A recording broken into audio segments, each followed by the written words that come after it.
Hi friends, ஹெல்தியான ragi brownie எப்படி சூப்பராக செய்கிறது அப்படின்னு பார்க்கலாங்க. ஸோ அதுக்கு தேவையான அளவு நாட்டு சர்க்கரையை நான் எடுத்து வச்சுட்டேங்க. ஸோ இது முழுக்கவே பார்த்தீங்கன்னா நாட்டு சர்க்கரையில் தான் நான் பண்ண போகிறேன். ஸோ டேஸ்ட்டுமே பார்த்தீங்கன்னா ரொம்பவே டிஃப்ரெண்ட்டாக சூப்பராகவே இருக்கும். ராகி மாவுமே பார்த்தீங்கன்னா வீட்டில் அரைச்சது தான், கடையில் வாங்கலை. ஸோ வீட்டில் அரைக்கிறக்கும் கடையில் வாங்குறக்கும் கொஞ்சம் வித்தியாசங்கள் நிறையாவே இருக்கும். இதுக்கு தேவையான அளவு பட்டரும் டார்க் சாக்லேட் ரெண்டையுமே பார்த்தீங்கன்னா நான் ஓடிஜியில் வச்சு ஒரு 10 மினிட்ஸ் ஹீட் பண்ணி எடுத்தேன். ஸோ சூப்பராக அது நல்லாவே மெல்ட் ஆகி கிடச்சிருச்சு. ஒரு க்ளீனான பாத்திரத்தில் 2 முட்டையை உடச்சி ஊற்றி அது கூட கொஞ்சமாக ஒரு பிஞ்ச் போல் உப்பு போட்டு கொஞ்சம் நல்லா அடிச்சு விட்டுக்கலாம். இதுக்கு பீட்டர் எதுவுமே தேவையில்லை, விஸ்க் இருந்தாலே போதுமானதான்.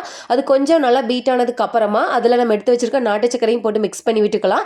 நாட்டு சக்கரை பார்த்தீங்கன்னா நல்லாவே கரையணும். இது மிக்சியில் பொடி பண்ணி போட்டாலும் நல்லது தான், பட் நான் வீட்டுக்குங்கிறனால அப்படியே கொட்டிட்டேன். ஸோ அது நல்லா கரைஞ்சிருச்சு.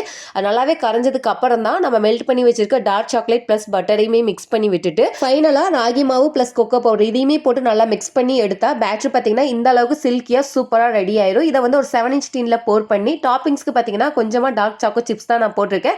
டாப்பிங்ஸ் நம்மளோட இஷ்டம் தான், நம்ம என்ன வேணாலும் போட்டுக்கலாம். ஸோ இதை பார்த்தீங்கன்னா 180 டிகிரிக்கு 10 நிமிஷம் ப்ரீ ஹீட் பண்ண ஓடிஜியில் 160 டிகிரிக்கு 25 மினிட்ஸ் பேக் பண்ணி எடுத்தால் சூப்பரான ஃபஜ்ஜியான ராகி ப்ரௌனி செம்மையாக ரெடி ஆயிருங்க.